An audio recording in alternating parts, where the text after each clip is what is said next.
Saya lagi memantau acara reuni 212. Kenapa saya pantau? Karena kata panitia ngundang Pak Prabowo. Dan banyak politisi Gerindra, ada Habibur Rahman dan lain sebagainya. Saya pengen lihat apakah Pak Prabowo akan datang. Dia di reuni 212 bersama dengan Pak Rizik Syihab. Saya pantau sampai beres barusan, itu ternyata tidak ada. Yang ada hanya dari politisi PKS saja. Hidayat Nur Wahidya. Dan ada yang aneh. Rizik Syihab itu ada yang aneh. Kenapa? Dia mengatakan, ini pertarungan sudah selesai. Pilpres sudah selesai. Pilgub sudah selesai. Pemilihan bupati sudah selesai. Wali kota sudah selesai. Udah, kita kembali bersatu. Saya aneh. Di momentum politik saya lihat-lihat. Ada yang berani memunafikkan, memecah belah umat gara-gara urusan politik, memusyrik-musyrikkan, mengkafir-kafirkan. Dia ngomong ke siapa ya? Nanti akan saya sodorkan, Bib. Yang memecah umat itu siapa, Bib? Ya, biar Amib tahu, biar Kang Rizik tahu. Di momentum kemarin, Pilpres atau Pilgub paling dekat, Pilkada paling dekat, siapa yang memecah belah umat, Bib? Ya, nanti saya akan kasih tahu. Nih, kita lihat dulu. Atau sudah merasakan bahwa dengan gaya politik mereka sudah tidak bisa, kemudian menggiring masyarakat untuk kemudian ikut komandonya, akhirnya akan merubah gaya politiknya. Makanya itu sesuai prediksi saya. Kalau basis mereka kan salah satu di Jawa Barat nih, Kang Deddy menang di Jawa Barat, maka mereka akan merubah gaya politiknya. Sekarang mereka gaya politiknya udah nggak laku kok di Jawa Barat. Fakta, jelas, nyata, realitasnya seperti itu. Dibuktikan dengan kemenangan Kang Deddy Mulyadi yang diserang habis-habisan oleh kelompok itu. Itu nanti akan saya sodorkan. Kita lihat dulu nih ceramah Kang Rizik. Berikutnya yang tidak boleh saya lupakan juga, ya kawan, alhamdulillah. Pilpres sudah selesai, pilkada sudah selesai, pilkada serentak, saudara. Jadi jangan lagi ke depan ini, baik pilpres maupun pilkada memecah belah kita. Berbeda pilihan dalam politik itu biasa. Makanya saya kaget begitu ada perbedaan pilihan. Saudara, berani-beraninya ulama dimunafik-munafikkan, disesat-sesatkan, dikafir-kafirkan. Iya. Kita dari dulu Pak Habib, kita tahu dan kita yang terus mengkampanyekan itu. Jangan sampai gara-gara urusan politik, umat dipecah belah, masyarakat dibelah. Jangan sampai. Tapi tahu nggak, Bib? Yang memecah belah masyarakat di bawah, itu adalah bila ada ulama yang tiba-tiba mengeluarkan fatwa wajib memilih A, yang tiba-tiba ada yang ngakunya sebagai ulama, mengatakan ittifaq ulama memilih A, padahal tidak demikian. Ada banyak ulama yang tidak memilih A, itu menafikan loh. Itu, Bib. Yang memecah belah yang seperti itu tuh, yang kemudian memusyrik-musyrikkan lawan politiknya, calon pemimpin yang tidak didukung oleh dia, dimusyrik-musyrikkan, dikafir-kafirkan. Itu, Bib, yang memecah belah. Dan nanti akan saya tunjukkan Bib siapa orangnya. Dekat tuh dengan Habib, dekat banget itu. Dekat banget, mungkin satu rumah. Lanjutkan lu nih. Jangan. Ada habaib, ada ulama berbeda pilihan dengan kita, saudara. Masing-masing punya ijtihad politik. Wajib untuk kita saling menghormati, saudara. Jangan mau dipecah belah, saudara. Yang bertarung orang lain, yang dapat kekuasaan orang lain, yang dapat kursi orang lain, yang dapat uang orang lain. Tapi kenapa harus rakyat yang diadu domba, rakyat yang baku pukul, dan rakyat yang dipecah belah? Jangan mau lagi kita diadu domba, setuju? Siapa yang suka mengadu domba? Kang Rizik siapa? Siapa yang selalu mainannya seperti itu? Siapa? Teman-teman Anda, Pak Rizik. Saya kasih tahu ya sekali lagi, teman-teman Anda Pak Rizik, sekali lagi mungkin ingin merubah gaya politiknya ya, sudah tidak beda lagi Jawa Barat rungkatnya habis-habisan kok. Yang kemudian didukung oleh mereka rungkatnya habis-habisan. Gaya politik mereka sudah tidak laku di Jawa Barat, yang kemudian orang mengklaim bahwa ini adalah basis politik masa mereka. Tak laku. Tak laku. Dirubahlah gayanya. Tahu masyarakat sudah muak dengan gaya cara politik mereka yang selalu merasa paling benar, paling istimewa, paling kemudian sok mewakili umat Islam, paling ijtihad politiknya mewakili agama. Itu loh.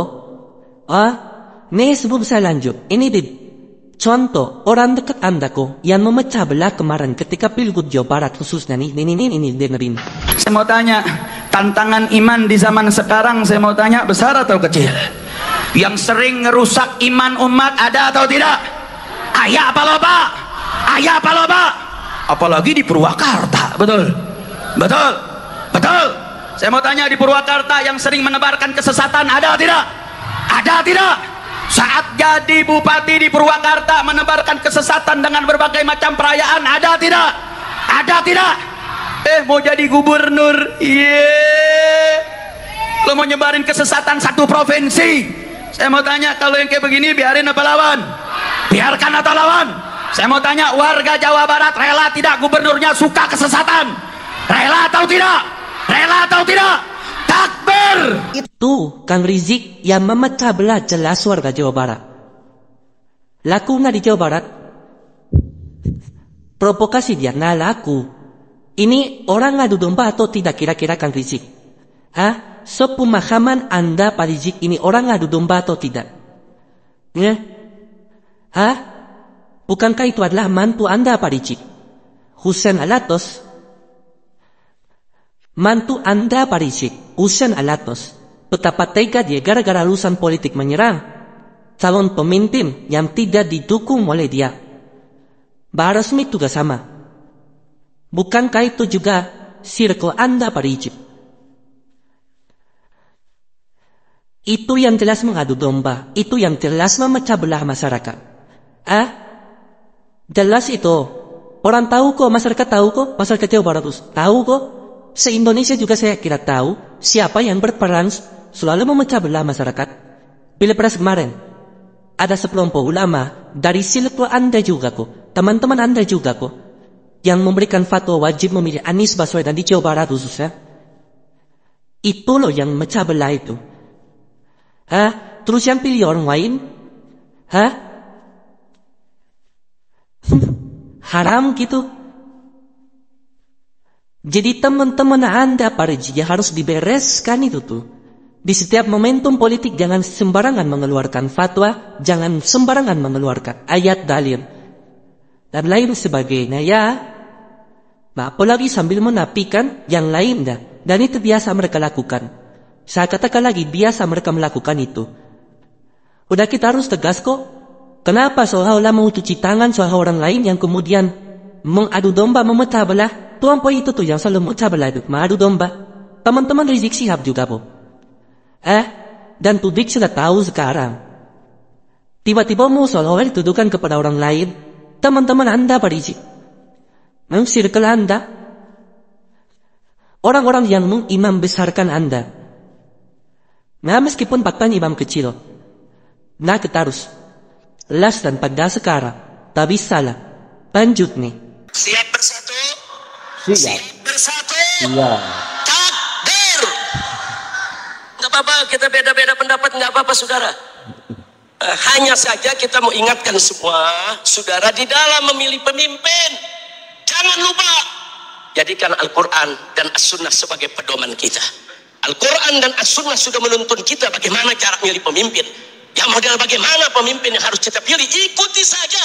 Selama kita berpedoman kepada Al-Quran dan As-Sunnah, Al-Ijma' dan Qiyas, saudara, serta apa-apa sudah disampaikan oleh para ulama-ulama salaf kita, insya Allah kita tidak akan terjerumus ke dalam jurang kebingungan. Enggak, kita enggak bakal bingung. Kita bingung memilih pemimpin karena meninggalkan Quran dan Sunnah. Kita bingung milih pemimpin karena kita jauh dari Al-Quran dan Sunnah.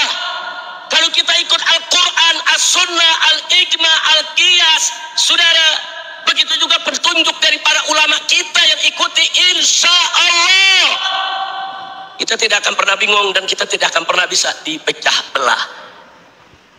Ini bukan masalah Al-Quran dan Sunnahnya. Semua berpedoman merujuk pada itu kalau umat Islam. Bahkan itu menentukan sikap pilihan politik. Masalahnya di tafsir orang.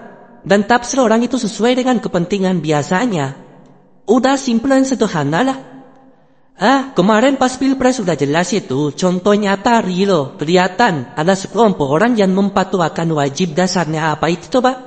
Wajib pemilih Anies. Wajib memilih Anies. Apa coba itu dasarnya? Apakah Al-Quran? Mana teks Al-Quran yang mewajibkan memilih Anies Baswedan? Hadis? Mana hadis yang mewajibkan memilih Anies Baswedan? Ijma? Mana ijma ulama yang mewajibkan memilih Anies Baswedan? Ulama salafus saleh mana? Tafsir mereka, tafsir politik mereka. Jadi yang problem itu bukan ayat Al-Qurannya, bukan hadisnya, bukan ijmanya, bukan kiasunnya, bukan ucapan ulama salafus salih, tetapi sekelompok orang yang disandarkan pada kepentingan politik lalu mengeluarkan fatwa mentafsirkan ayat Al-Quran sesuai keinginan nafsu syahwat politiknya orang yang didukungnya. Itu yang problem. Hati-hati jangan terkecoh. Jadi bantahan saya itu, problemnya bukan di teks Al-Qurannya, karena teks Al-Qurannya seringkali benar, tepat teksnya kayak gitu. Tafsirnya yang seringkali diselewengkan, disesuaikan dengan kepentingan politik. Wajib memilih Anies, dasarnya mana? Tidak wajib memilih Ganjar, tidak wajib memilih Prabowo, dasarnya apa? Nabi bisa menjawabkan, karena ini hasil ijtima ulama. Ijtima ulama berapa? Dari mana? Dasarnya apa? Dasarnya apakah untuk kemaslahatan umat, untuk agama, untuk kepentingan politik dia dan kelompoknya? Kan untuk kepentingan dia dan kelompoknya, bukan disandarkan pada kepentingan umat keseluruhan, bukan disandarkan pada kepentingan agama, menafikan peran ulama yang lain. Kan itu yang problemnya di sana. Kemana sih Pak Rijik?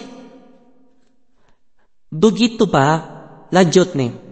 Maka itu hari ini, sebelum saya akhiri saudara, saya ingin mengajak semuanya kembali ke dalam barisan.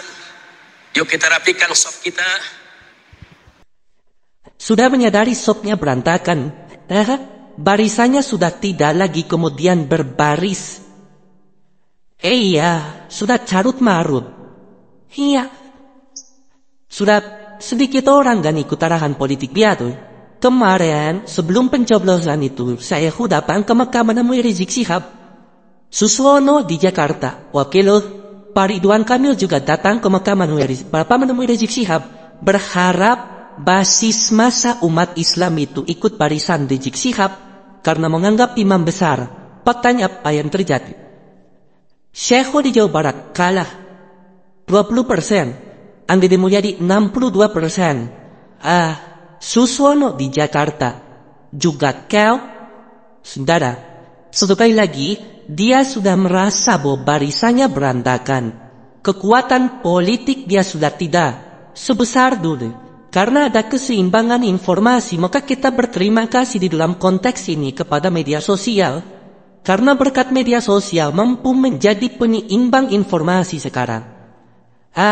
Informasi yang sumbang menjadi tegas sekarang. Tuduhan tidak benar kepada Kang Deddy Mulyadi misalnya di urusan Pilgub Jawa Barat sudah tidak laku sekarang. Karena ada fakta yang disodorkan. Musyrik, faktanya tidak. Ingin membuat Purwakarta, wilayah Jawa Barat menjadi wilayah kemusyrikan. Faktanya ketika memimpin Purwakarta juga tidak demikian.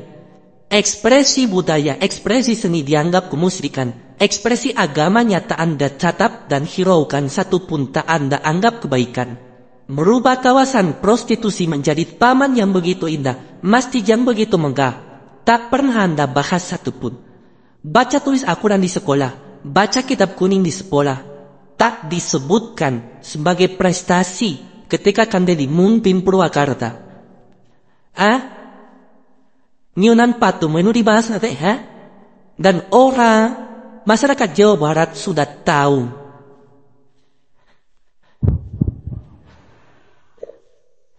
Begitu. Dia sadar perannya, kekuatan politiknya, basis massa yang biasanya ikut fatwa dia sudah pecah belah, sudah bubar jalan, sudah tidak lagi solid karena tahu yang orang tujuannya apa, maksudnya seperti apa, dan lain sebagainya. Ngomong orang seolah-olah jangan adu domba, padahal perempuan yang selalu mengadu domba, jangan pecah belah masyarakat, padahal perempuan yang suka pecah belah masyarakat urusan kepentingan politik. Membuat fatwa sembarangan, menghukumi orang sembarangan gara-gara urusan tujuannya politik. Kan itu, dan masyarakat tahu itu. Membuat pada akhirnya apa yang terjadi pada ujungnya? Tidak ikut komando politik mereka, dan terbukti sekarang di mana-mana calon yang didukung oleh mereka perungkan, saudara. Fakta itu. Fakta, Jakarta keok, Purwakarta keok, Depok keok, Jawa Barat keok. Assalamualaikum warahmatullahi wabarakatuh.